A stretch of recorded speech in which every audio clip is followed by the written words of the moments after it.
आप देख रहे हैं न्यूज 24। आपके साथ मैं हूं पूजा। कोरोना वायरस एक आर्टिफिशियल वायरस है और इसे एक षड्यंत्र के तहत चीन की लेबोरेटरी में तैयार किया गया था। ऐसा हम नहीं कह रहे, लेकिन दुनिया भर के वैज्ञानिक आज भी ऐसा दावा करते हैं। अभी इस पर बहस चल ही रही है कि इसी बीच चीन की एक और खौफनाक साजिश का खुलासा हुआ है। माना जा रहा है कि चीन ने नेपाल के रास्ते हिंदुस्तान में तबाही लाने का एक बेहद खौफनाक प्लान बनाया है। आखिर क्या है चीन का यह प्लान और कैसे इससे बर्बाद हो चुका है आधा नेपाल, आइए आपको दिखाते हैं।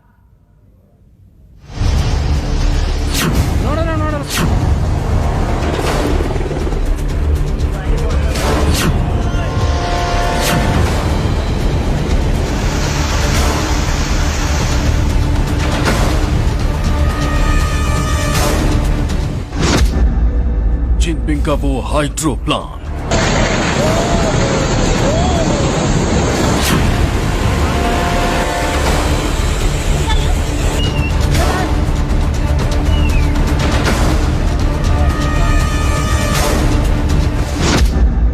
जिससे खतरे में पड़ी 17 लाख जान।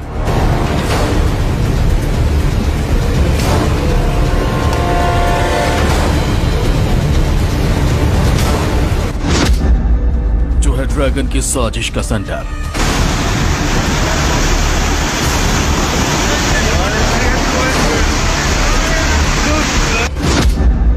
नेपाल में वहां पहुंचा न्यूज 24 रिपोर्टर।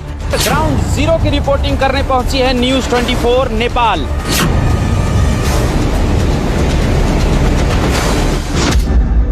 चीन की पानी वाली चाल,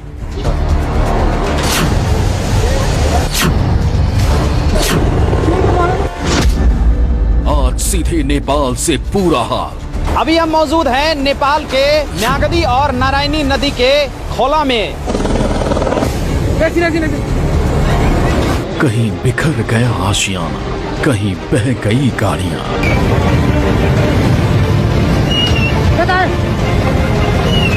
कहीं टूट गया पुल, कहीं बह गई जिंदगी।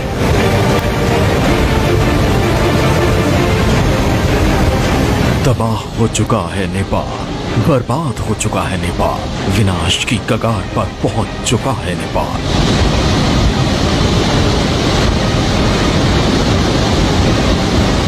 मगर नेपाल पर अचानक फूटा ये वाटर बम कुदरत का कहर नहीं है, बल्कि ये चीन की उस सोची समझी साजिश का हिस्सा है, जिसके जरिए उसने नेपाल से हिंदुस्तान तक मौत का सैलाब लाने का प्लान तैयार किया।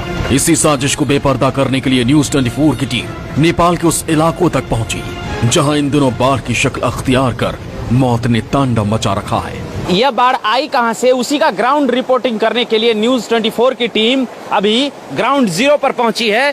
पीछे वो दृश्य देखिए, किस तरीके से जो है पहाड़ी है और पहाड़ी के बीच से पानी निकल रहा है। देखिए पहाड़ है और ये देखिए 2-3 पहाड़ आपको दिख रहा होगा, उसके पीछे भी हिमालय दिख रहा होगा और ये हिमालय के अंदर से जो है वो नदी बह रही है। आपको यही नदी का जो है संगम दिखाने के लिए हम यहाँ लाए हैं। और देखिए नदी में ये तेज धार और बहाव देखिए कितना तेज है। और ये बहाव अंदाजा लगाइए, जब ये बहाव जो रिहायशी इलाके हैं और जहाँ पर आबादी है, उस घने आबादी के इलाके में अगर ये बहाव जाती है तो ये कितने बड़े प्रलय को अंजाम देगी। और उसी का जो है सबसे बड़ा ग्राउंड जीरो रिपोर्टिंग करने के लिए और ग्राउंड जीरो रिपोर्ट दिखाने के लिए हम आपको इस नदी के किनारे लाए हैं। खास करके गंडकी और नारायणी नदी उफान पर है। इससे जो है सिंधुपाल जिले के दो इलाका खास करके प्रभावित है। सिंधुपाल के हालात इतने खराब हैं कि पूरे का पूरा शहर मानो मलबे में तब्दील हो चुका है। पहाड़ों से बाढ़ के साथ आई कीचड़ ने हजारों घरों को अपने भीतर दफन कर लिया। लोग जान बचाने के लिए किसी तरह ऊंची बिल्डिंगों पर चढ़े हुए हैं, जिन्हें हेलीकॉप्टर के जरिए किसी तरह बचाने की कोशिश की जा रही है। अब जरा ये तस्वीरें भी देखिए, यहाँ कुछ लोग नदी के बीच फंसे हुए हैं। मलबे की धार इतनी ज्यादा है कि किसी भी वक्त ये इन सबको अपनी आगोश में ले सकती है। शुक्र है कि ठीक वक्त पर यहाँ एक जेसीबी पहुंच गई और किसी तरह इन लोगों की जान बच गई।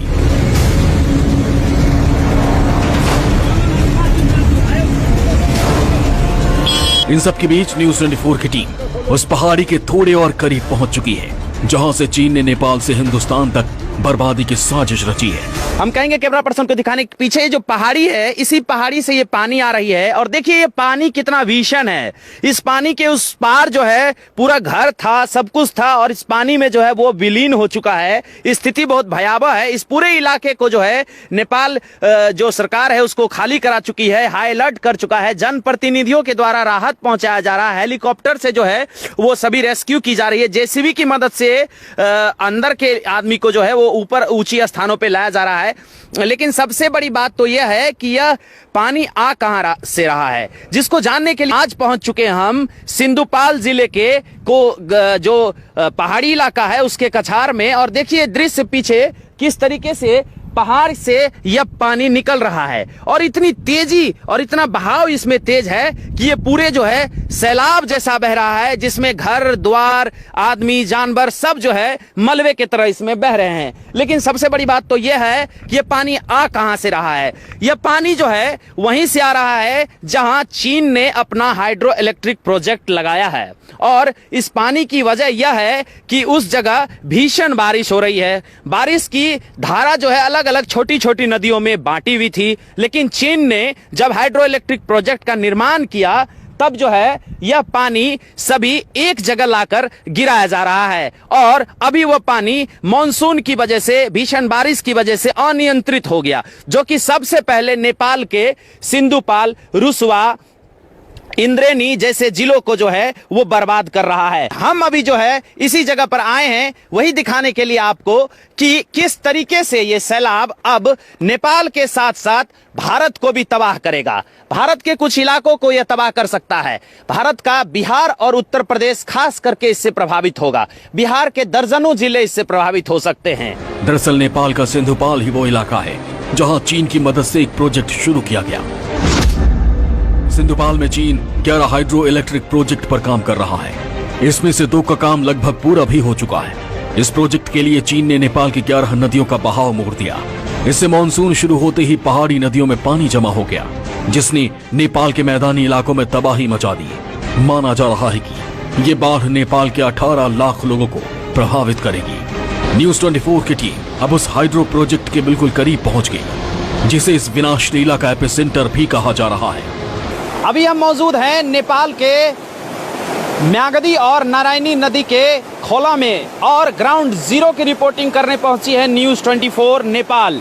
नेपाल के तबाही का मंजर का ग्राउंड जीरो रिपोर्टिंग करने हम इस नदी के तट पर पहुंचे हैं। पीछे देखिए पहाड़ी है, पहाड़ी में जो है पानी आ रहा है और इस पहाड़ के पानी में उफान देखिए और उस उफान से आप अंदाजा लगाइए कि ये जब सैलाब जैसा जो अंदर बहता है, जो जनसंख्या आबादी वाले इलाके में जब ये पानी पहुंचती है तो ये कितना बड़ा जो सैलाब बनकर बहती है और कितने को अपने अंदर समा लेती है। लेकिन यह सबसे बड़ा कारण इसका यह है कि इस नदी के अंदर जो है हाइड्रो इलेक्ट्रिक प्रोजेक्ट जो है चीन लगाया हुआ है और इस नदी का बहाव इसी वजह से तेज है, वो भी मॉनसून की शुरुआती दौर में इतनी तेज है। इसका वजह यही है कि इसमें और सारी मुख्य नदियों का बहाव जोड़ दिया गया है और यह नदी बहकर भारत की ओर जाती है और ये नदी में अभी देखिए उफान कितनी तेज है और नेपाल के लोग जो है इससे तबाह तो हो ही रहे हैं, साथ ही अब भारत भी इससे तबाह होगा। नेपाल के अब तक इसमें 40 लोगों ने अपनी जान गंवा चुके हैं तो 60 से भी ज्यादा लोग लापता हैं। 100 घर को अब तक विस्थापित किया जा चुका है, साथ ही हजारों के आबादी में इसका प्रभाव दिख रहा है।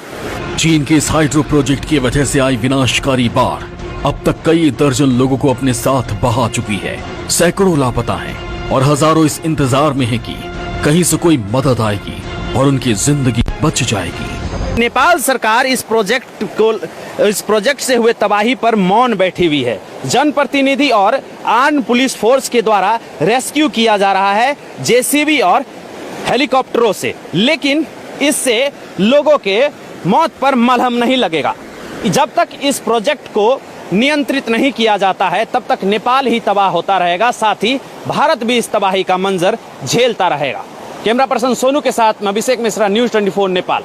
ड्रैगन की साजिश एकदम साफ है। चीन ने नेपाल को एक हाइड्रो इलेक्ट्रिक प्रोजेक्ट बनाने का झांसा दिया। उसका दावा था कि उस प्रोजेक्ट के पूरा होने के बाद नेपाल के कई इलाकों में बिजली आ जाएगी। बिजली आई हो या नहीं, मगर इसकी वजह से नेपाल के लाखों लोगों की जान पर आफत जरूर बनाई है। विनाशकारी बाढ़ ने आधे नेपाल का क्या हाल किया है, आइए इसे ग्राफिक के जरिए आपको समझाते हैं। सबसे पहले बात करते हैं नेपाल के सिंधुपाल की। ये वही जगह है जहां 11 नदियों के बहाव को एक दिशा में मोड़कर चीन ने हाइड्रो इलेक्ट्रिक प्रोजेक्ट लगाया है। बाढ़ से सबसे ज्यादा तबाही भी यहीं पर हुई है। सिंधुपाल को आप विनाश का एपिसेंटर कह सकते हैं, जहां अब तक करीब 40 लोग अपनी जान गंवा चुके हैं और 100 से ज्यादा लोग लापता हैं। सिंधुपाल के ठीक बगल में मौजूद है नेपाल का रुसवा जिला। इस पहाड़ी इलाके में भी सैलाब ने खूब कहर बरपाया है। नेपाल के सरकारी आंकड़ों के मुताबिक अब तक यहां 9 लोगों के शव बरामद किए जा चुके हैं, जबकि 30 लोग अभी भी लापता है। इंद्रेणी जिले की बात करें तो यहां भी 9 लोगों की मौत अब तक हो चुकी है और 100 से ज्यादा लोगों की अभी भी कोई खोज खबर नहीं है। इससे थोड़ी दूर पर मौजूद है मेंची में भी, यहां पर 20 लोग सैलाब के शिकार हो चुके हैं और सेना 200 लोगों की तलाश कर रही है, जो बाढ़ के बाद से लापता बताए जा रहे हैं। नारायणी जिले में भी अब तक 6 लोगों की मौत की पुष्टि हो चुकी है और 40 लोग अभी भी लापता है, जबकि लमजुड़ में भी 10 लोगों की मौत हो चुकी है और 30 लोग लापता बताए जा रहे हैं। इस तरह नेपाल में आई बाढ़ में करीब 100 लोग अब तक अपनी जान गंवा चुके हैं और ये सैलाब यहीं नहीं रुकने वाला। इस बात की पूरी आशंका जताई जा रही है कि आने वाले दिनों में इसका असर भारत के बिहार और यूपी में देखा जा सकता है। बिहार के कई इलाके में तो तबाही ने दस्तक देनी भी शुरू कर दी है।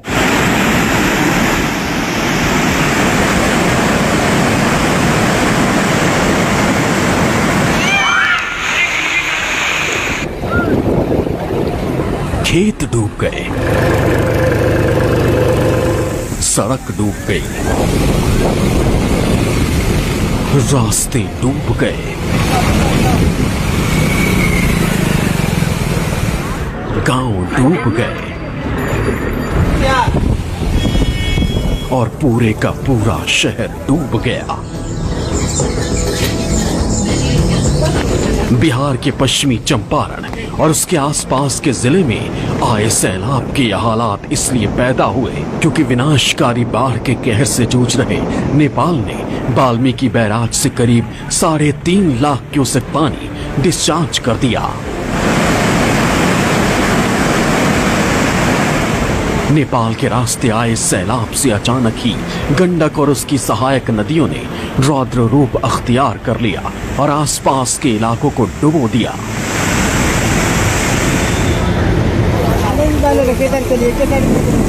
नेपाल के रास्ते आई इस तबाही से सबसे ज्यादा बुरे हालात पश्चिमी चंपारण के ही हैं।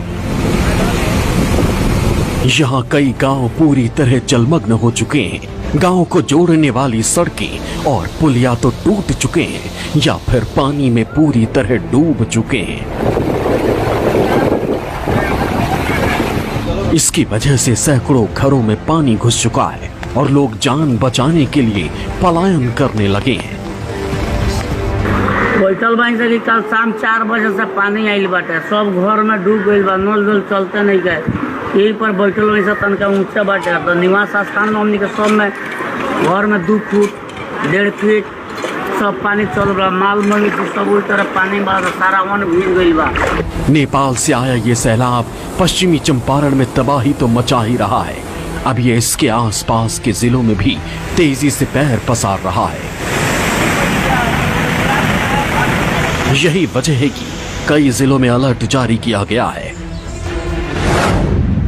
पश्चिमी चंपारण के अलावा पूर्वी चंपारण, सीतामढ़ी, शिवहर, गोपालगंज, मुजफ्फरपुर और सारण के हालात भी तेजी से बदल रहे हैं। अगर हालात जल्द नहीं संभाले गए तो नेपाल के रास्ते आ रहा सैलाब यहां भी तबाही मचा सकता है।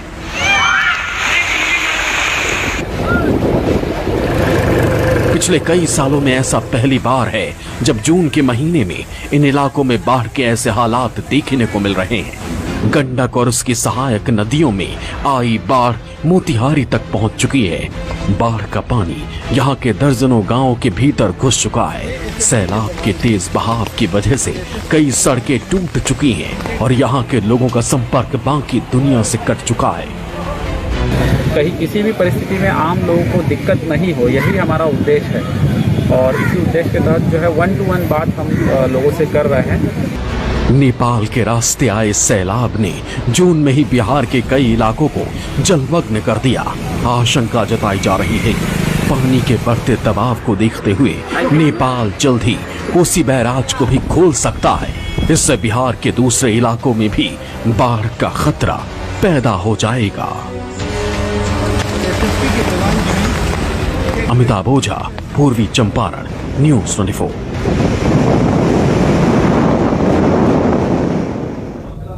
तो इस ग्राउंड रिपोर्ट में फिलहाल इतना ही। अब वक्त हो गया है 10 की डिस्कवरी का, लेकिन उससे पहले एक नजर इस वक्त की टॉप हेडलाइंस पर।